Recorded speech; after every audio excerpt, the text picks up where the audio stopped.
আপনার নতুন কেনা মাছগুলো কি বারবার মারা যাচ্ছে? এই ৫টি ভুল হয়তো আপনিও করছেন, যার কারণে আপনার মাছগুলো মারা যাচ্ছে।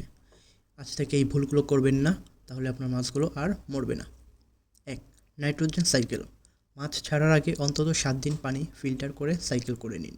২. অতিরিক্ত খাবার। অতিরিক্ত খাবার পানি বিষাক্ত করে ফেলে। দিনে মাত্র ১ থেকে ২ বার অল্প পরিমাণ খাবার দিন। অবশিষ্ট খাবারগুলো পাইপ দিয়ে তুলে ফেলে দিন। ৩. পানি পরিবর্তন। একবারে সব পানি কখনোই বদলাবেন না। ৩০% পানি বদলে অ্যান্টিক্লোরিন ব্যবহার করুন। ৪. অতিরিক্ত মাছ। ছোট ট্যাঙ্কে গাদাগাদি করে মাছ রাখবেন না। এতে অক্সিজেনের অভাব হয়, যার কারণে মাছগুলো স্ট্রেস হয়ে আস্তে আস্তে মারা যেতে থাকে। ৫.